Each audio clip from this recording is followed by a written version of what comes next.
Assalamualaikum warahmatullahi wabarakatuh. Halo semuanya, kembali lagi di podcast Kementerian Komunikasi dan Informasi BEM UKBM Unila 2020. Podcast kali ini kalian bakal ditemani oleh saya, Lovia Witayurini, biasa dipanggil Lovia.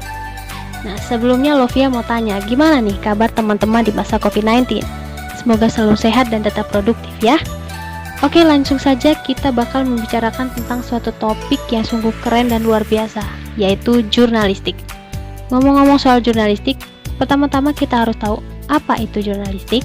Jurnalistik adalah segala bentuk kegiatan yang dilakukan dan sarana yang digunakan dalam mencari, memproses, dan menyusun berita, serta ulasan mengenai berita, sehingga mencapai publik melalui media massa.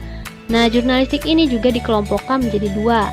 Yang pertama ada jurnalistik cetak, terdiri atas jurnalistik surat kabar dan jurnalistik majalah. Lalu yang kedua ada jurnalistik elektronika yang terdiri atas jurnalistik radio, jurnalistik televisi, dan internet. Selanjutnya ada unsur-unsur berita yang harus dipenuhi sehingga tulisan itu bisa disebut berita. Nah, unsur-unsur berita ini sering disebut 5W plus 1H.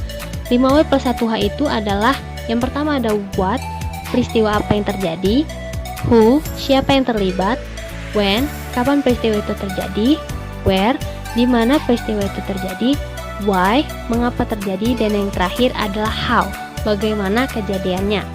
Nah, setiap wartawan harus mencari tahu jawaban dari pertanyaan-pertanyaan tersebut sebagai bahan berita. Selanjutnya, kita juga harus tahu tentang pengertian berita. Nah, pengertian berita menurut Jafar H. Assegaf, berita adalah laporan tentang fakta atau ide yang terbaru dipilih oleh staf redaksi suatu harian untuk disiarkan dan dapat menarik perhatian pembaca. Nah, menurut JB Wahyudi, berita adalah laporan tentang peristiwa atau pendapat yang memiliki nilai penting, menarik bagi sebagian halayak, masih baru, dan dipublikasikan melalui media massa periodik. Setelah mempelajari tentang jurnalistik, Lovia punya tips menulis untuk teman-teman yang ingin menulis berita. Yang pertama, berita yang teman-teman tulis harus orisinil, sehingga tidak dicap sebagai plagiat. Yang kedua, bahasa yang digunakan harus mudah dipahami. Gunakanlah bahasa yang sesuai dengan kalangan tertentu dan hindari kata-kata yang typo. Yang ketiga, headline yang menarik. Berita yang teman-teman tulis haruslah yang terbaru agar menarik untuk dibaca. Yang keempat, scannable.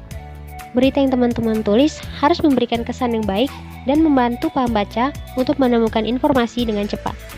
Yang kelima, berita yang teman-teman tulis dapat ditambahkan dengan gambar atau video yang sesuai sehingga menjadi nilai tambah dalam mendukung berita yang teman-teman tulis. Selanjutnya, yang bakalan dibahas adalah tahap pencarian berita, di mana ada 4 tahap.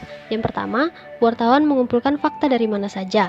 Fakta bisa diperoleh dari kejadian yang terlihat, terdengar, terbaca, informasi dari pihak lain, data-data, atau angka-angka statistik. Lalu yang kedua, wartawan menganalisa fakta-fakta tersebut dan kemudian melakukan cross-check sehingga data, fakta, dan informasi yang diperoleh dapat dipertanggungjawabkan kebenarannya. Lalu yang ketiga, wartawan melakukan konfirmasi kepada pihak-pihak yang kompeten terhadap fakta yang diperoleh. Bisa seorang pejabat, saksi mata, aparat, pakar, maupun pengamat. Lalu yang keempat, wartawan merangkai fakta tersebut dalam bentuk laporan tertulis, laporan lisan, maupun laporan audiovisual. Selanjutnya, teknik pengumpulan bahan berita. Teknik pertama yaitu adalah dengan menggunakan pengamatan atau observasi. Setiap indera manusia, baik mata, telinga, lidah, kulit, dan hidung merupakan alat kerja wartawan dalam merekam suatu kejadian. Fakta-fakta bisa didapat melalui penglihatan, pengecapan, pendengaran, perasa, dan penciuman. Wartawan harus mampu melukiskan peristiwa sehingga pembaca seolah ikut melihat, mendengar, merasakan, meraba, dan mencium apa yang digambarkan dalam sebuah peristiwa. Secara sederhana, observasi merupakan pengamatan terhadap realitas sosial. Selanjutnya yang bakalan kita bahas adalah kode etik jurnalistik, di mana kode etik jurnalistik ada di Surat Keputusan Dewan Pers nomor 03/SK/DP/2006. Untuk menjamin kemerdekaan pers dan memenuhi hak publik untuk memperoleh informasi yang benar, wartawan Indonesia memerlukan landasan moral dan etika profesi sebagai pedoman operasional dalam menjaga kepercayaan publik dan menegakkan integritas serta profesionalisme. Atas dasar itu, wartawan Indonesia menetapkan dan menaati kode etik jurnalistik, yaitu yang pertama, wartawan Indonesia bersikap independen, menghasilkan berita yang akurat, berimbang, dan tidak beritikat buruk. Yang kedua, wartawan Indonesia menempuh cara-cara yang profesional dalam melaksanakan tugas jurnalistik.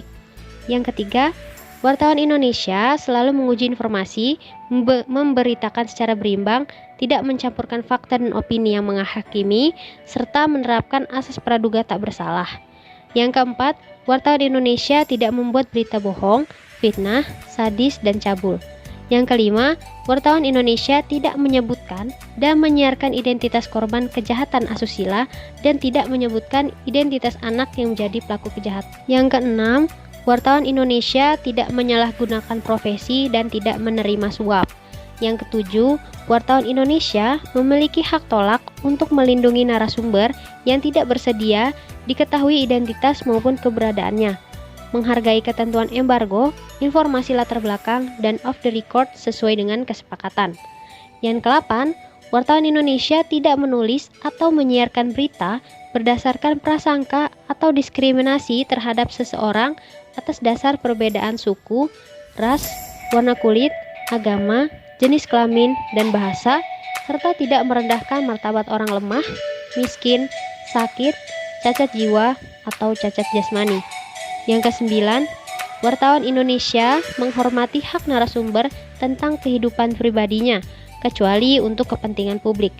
Yang ke-10, wartawan Indonesia segera mencabut, meralat, dan memperbaiki berita yang keliru dan tidak akurat, disertai dengan permintaan maaf kepada pembaca, pendengar, dan atau pemirsa.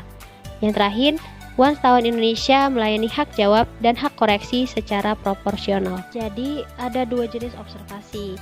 Yang pertama, observasi langsung. Nah, seseorang dikatakan melakukan observasi langsung ketika orang tersebut menyaksikan sebuah peristiwa dengan mata kepalanya sendiri. Lalu yang kedua ada observasi tidak langsung. Nah, seseorang dikatakan melakukan observasi tidak langsung apabila tidak menyaksikan peristiwa yang terjadi, melainkan mendapat keterangan dari orang lain yang menyaksikan peristiwa tersebut. Menurut para ahli, ada 6 jenis wawancara, yaitu yang pertama, man in the street interview. Jadi wawancara ini dilakukan untuk mengumpulkan pendapat beberapa orang awam mengenai sebuah peristiwa. Yang kedua, casual interview. Casual interview merupakan sebuah wawancara mendadak. Dalam hal ini, seorang wartawan meminta kesediaan seorang narasumber untuk diwawancarai. Yang ketiga, personal interview merupakan wawancara untuk mengenal pribadi seseorang yang memiliki nilai berita. Yang keempat, telepon interview merupakan wawancara yang dilakukan lewat telepon. Biasanya dilakukan wartawan kepada narasumber yang sudah dikenal dan untuk melengkapi sebuah berita yang ditulis. 5. Question interview. Question interview merupakan wawancara tertulis. Yang keenam, group interview. Wawancara yang dilakukan terhadap beberapa orang sekaligus untuk membahas satu persoalan atau implikasi suatu kebijaksanaan pemerintah. Itulah beberapa hal yang bisa Lovia sampaikan tentang jurnalistik. Semoga podcast kali ini bisa menambah wawasan dan menjadikan teman-teman semua sebagai jurnalis yang luar biasa di masa depan. Sekian podcast dari Kementerian Komunikasi dan Informasi BEM UKBM Unila 2020. Mohon maaf apabila ada kesalahan. Lovia pamit undur diri. Wassalamualaikum warahmatullahi wabarakatuh.